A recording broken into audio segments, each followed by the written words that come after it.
Hello दोस्तों, आज हम बात करेंगे गाड़ी की पीडीआई की। पीडीआई क्या होती है? जो गाड़ी लेने से पहले हम प्री डिलीवरी इंस्पेक्शन करते हैं, उसको हम पीडीआई बोलते हैं।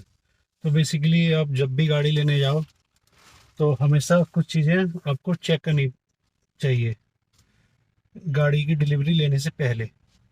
तो आज हम उसी के बारे में बात करेंगे। चलिए शुरू करते हैं। तो जब भी आप कोई भी गाड़ी लेने जाते हो तो सबसे पहला जो प्रोसीजर होता है वो आपका होता है कि आपको एक बुकिंग अमाउंट देना पड़ता है। ठीक है। उसके बाद में आपकी गाड़ी बुक हो जाती है। गाड़ी बुक होने के बाद आपको कुछ समय का टाइम दिया जाता है, जैसे 15 दिन, 20 दिन या 1 महीना या 2 महीना। वो आपको डीलर टाइम बता देगा कि आपकी गाड़ी इतने महीने में आपको डिलीवर हो जाएगी। उसके बाद में जब आपकी गाड़ी अलॉट हो जाती है, उसके बाद में आपको डीलर फ़ोन करता है, सर आपकी गाड़ी आ गई है, बाकी का पेमेंट आप कर दो।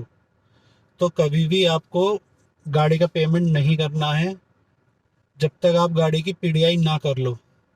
पीडीआई में बेसिकली आपको क्या चेक करना है? सबसे पहले चेक करना है आपका ओडोमीटर, कि आपके मीटर में क्या रीडिंग है। बेसिकली जो मीटर की रीडिंग होनी चाहिए वो 30 से 50 किलोमीटर की होनी चाहिए, क्योंकि जो गाड़ी उसके डीलर के स्टॉक या यार्ड में आती है, उसका जो डिस्टेंस बेसिकली जो देखा जाता है वो इतना ही होता है, 20 से 30 किलोमीटर, बस इतना ही। अगर इससे ज़्यादा गाड़ी चली हुई है तो आप डीलर से पूछ सकते हो कि गाड़ी इतना क्यों चली हुई है। इसके अलावा अगर गाड़ी 100 किलोमीटर के आसपास, 100 से ज़्यादा चली हुई है, तो आप डीलर से बोलो कि भाई मुझे ये गाड़ी नहीं चाहिए। आप डायरेक्टली मना कर सकते हो। दूसरा, कि अगर आप कोई भी पेपर साइन ना करें जब तक आप गाड़ी की पीडीआई ना कर लें। पीडीआई में आप जितने भी इंटीरियर का पार्ट है, जैसे स्टेयरिंग का हो गया, स्टेयरिंग में आपने कुछ फीचर्स जैसे एक्स्ट्रा लिए हैं, क्रूज कंट्रोल वगैरह लिया है, वो आपका काम कर रहा है। म्यूजिक सिस्टम है, वो आपका काम कर रहा है कि नहीं कर रहा। लाइट्स वगैरह काम कर रही हैं या नहीं है। एसी आपका काम कर रहा है या नहीं है। जितनी भी इंटीरियर में आप ज़्यादा से ज़्यादा चीज़ें देख सकते हो वो आप देख लो।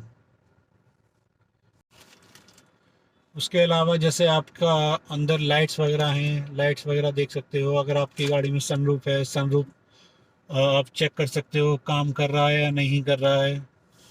आप इसके मिरर चेक कर सकते हो कि मिरर ठीक से काम कर रहे हैं, अप एंड डाउन करके देख सकते हो। डोर इसके प्रॉपर सेंटर लॉकिंग देख सकते हो, ठीक से काम कर रही है या नहीं कर रही है। ये तो हो गया इसका इंटीरियर पार्ट। स्पीकर वगैरह आप चेक कर सकते हो, बजा कर देख सकते हो काम कर रहे हैं या नहीं कर रहे हैं। ठीक है। ये तो हो गया इसका इंटीरियर पार्ट।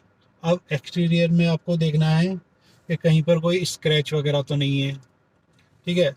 और डीलर जब भी आपको गाड़ी के लिए प्री डिलीवरी के लिए बुलाता है, डीलर आपको जब भी पीडीआई के लिए बुलाता है तो कोशिश करें कि आप अपने किसी न किसी दोस्त वगैरह को ले जाएं। कम से कम 2 या 3 लोग जाने चाहिए, क्योंकि बेसिकली होता क्या है कि जब भी आप गाड़ी लेने जाते हो, देखने जाते हो, तो एक्साइटमेंट बहुत होती है, खुशी बहुत ज़्यादा होती है। तो उस टाइम पे आप उतना ध्यान से नहीं देख पाते हो। तो जो सामने वाला बंदा होता है, दोस्त होता है, उसे उतना खुशी वगैरह उतना होता नहीं, एक्साइटमेंट वगैरह होती नहीं है। तो वो आपको प्रॉपर देख सकता है चीज़ें, कि कहीं पर कोई स्क्रैच तो नहीं है। जो आपके शीशे दे रखे होते हैं आउटसाइड में, उन पर कोई स्क्रैच तो नहीं है, कहीं पर कोई स्क्रैच तो नहीं है। मतलब ये सारी चीज़ें अच्छे से, डेंट वगैरह और ये सारी चीज़ें, जैसे पेंट होता है इसका, आप पेंट देख लो थोड़ा साइड से, वो मैं भी बताऊंगा बाहर जाकर। पेंट वगैरह देख लो, कहीं पे कोई डेंट वगैरह तो नहीं है। ये सारी चीज़ें आप चेक कर सकते हो। उसके अलावा जो तीसरी चीज़ है वो होता है गाड़ी का बिन नंबर। बिन नंबर क्या होता है? गाड़ी का जैसे हर एक प्रोडक्ट पर उसकी डिटेल रहती है कि भाई ये गाड़ी कब मैन्युफैक्चर हुई है, कब इसका मैन्युफैक्चरिंग डेट वगैरह सारी चीज़ें दी रखी होती हैं। तो आप गाड़ी के पीछे या हर जगह, हर गाड़ी के हिसाब से उसका बिन नंबर मेंशन किया होता है। बेसिकली ये महिंद्रा SV300 है, तो इसका जो बिन नंबर है, जो नंबर प्लेट है पीछे वाली, उसके पास दिया हुआ है। तो जो इसका बिन नंबर है वो आप गूगल पर डाल के कोई भी एक साइट पे आप देख सकते हो कि इसकी मैन्युफैक्चरिंग कब है। वो आपको डिकोडर जो है आपको ऑनलाइन मिल जाएगा। तो आपकी गाड़ी जो होती है, जैसे आप जनवरी में ले रहे हो या मार्च में ले रहे हो, तो ज़्यादा से ज़्यादा जो मैन्युफैक्चरिंग होती है वो या तो 15-20 दिन या 1 महीने से ज़्यादा मैन्युफैक्चर नहीं होनी चाहिए। अगर होती है तो आप पूछ सकते हो उससे कि डीलर से इतनी पुरानी गाड़ी आपको क्यों दे रहा है। ठीक है। उसके अलावा जो भी आप एसेसरीज ले रहे हो, मान लो आपने जो एक्स्ट्रा एसेसरीज ली है, जैसे म्यूजिक सिस्टम हो गया और जो भी रूफ स्पॉइलर वगैरह हो गए, या जो भी चीज़ें आप ले रहे हो जिसके लिए आप अलग से पैसा पे कर रहे हो, उसको कोशिश यही करें कि आप अपने सामने ही इंस्टॉल करवाएं। बेसिकली क्या होता है, मेरे साथ क्या हुआ था, ये जो मैंने म्यूजिक सिस्टम लिया था 35,000 का अलग से लगवाया था, जब ये मैंने पहले दिन ही देखा था तो इसकी जो स्क्रीन थी उस पर बहुत ज़्यादा स्क्रैच वगैरह लगे हुए थे। जब मैंने उनसे पूछा कि भाई इतना स्क्रैच वगैरह क्यों है, नया सिस्टम है, तो वो लोग बोलते हैं सर हमारे पास जो है एक ही बार में स्टॉक आ जाता है, वो इस तरह से रखे रहते हैं। और उन्होंने बहुत ज़्यादा मुझे टालने की कोशिश करी, लेकिन मैंने उनकी बात को नहीं माना। मैंने गूगल पे उनके रिव्यू दिए। रिव्यू देने के बाद में उनका मेरे पास कॉल आया, सर हमारा सिस्टम नया ही है, फिर भी आपको डाउट है तो आप यहाँ आके अपने सामने ओपन बॉक्स करके सिस्टम को लगवा सकते हैं। तो मैंने अपने सामने ही बॉक्स को ओपन करवाया और उसके बाद में मैंने अपने सामने ही इंस्टॉल करवाया। तो जो भी एसेसरी आप ले रहे हो, म्यूजिक सिस्टम हो गया, फॉग लैंप हो गए, या बहुत सारी चीज़ें होती हैं, तो आप कोशिश यही करें कि अपने सामने जो है इंस्टॉल करवाएं। ठीक है। तो बेसिकली क्या होता है कि जैसे आप पूरा पेमेंट कर देते हो और सारे डॉक्यूमेंट साइन कर देते हो तो गाड़ी आपके नाम पर रजिस्टर हो जाती है। उसके बाद में आपको अगर कोई भी गाड़ी में कमी लगती है तो डीलर जो है आपकी कुछ नहीं सुनने वाला। ठीक है। वो आपको बोल देगा कि भाई आपके नाम पे गाड़ी रजिस्टर हो चुकी है, अब हम इसमें कुछ नहीं कर सकते। ठीक है।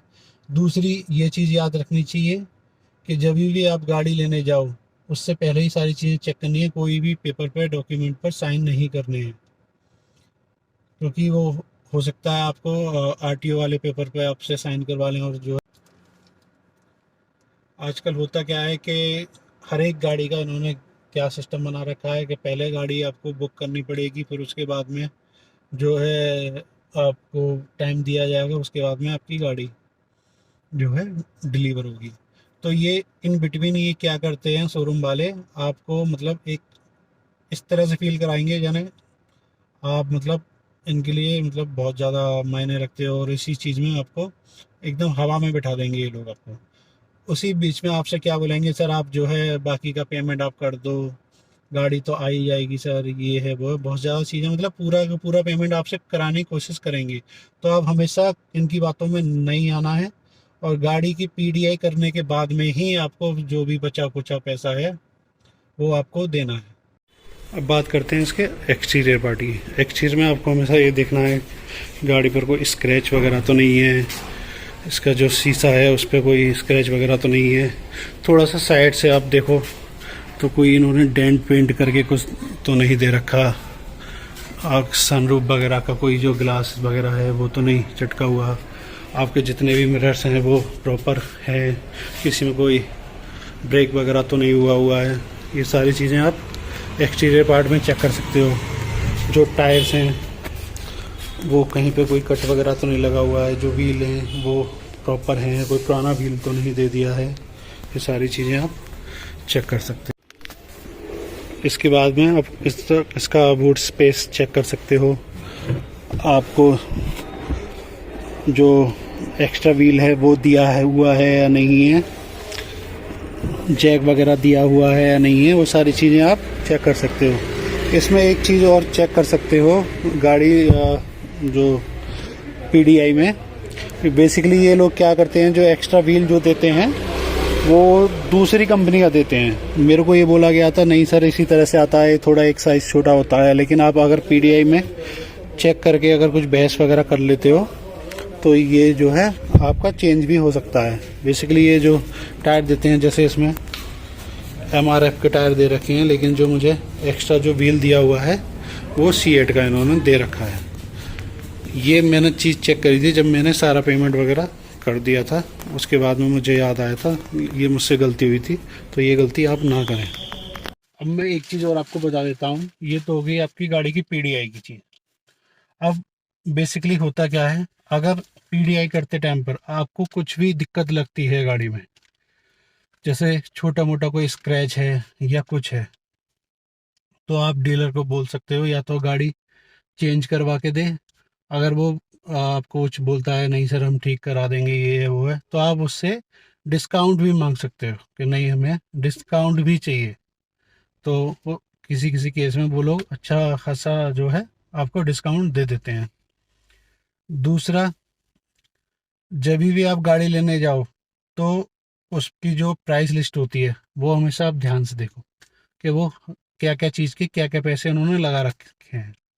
तो बेसिकली क्या होता है, गाड़ी का एक एक्स शोरूम प्राइस होता है, गाड़ी का एक्स शोरूम प्राइस के अलावा RTO चार्जेस होते हैं, इंश्योरेंस चार्जेस होते हैं, और गाड़ी के कुछ छोटे मोटे जैसे RTO में कुछ फीस जाती है और कुछ 2-2.5 हज़ार की, जिसको एफिडेविट वगैरह के लिए लोग बोलते हैं, फास्टैग का कुछ पैसा मांगते हैं, कई सारी चीज़ें होती हैं जो ब्रेक कर करके उनकी जो एक आपको कोटेशन देते हैं उसमें लिखा रहता है। तो बेसिकली आप उसे ध्यान से पढ़ें कौन सी चीज़ का पैसा कितना जा रहा है।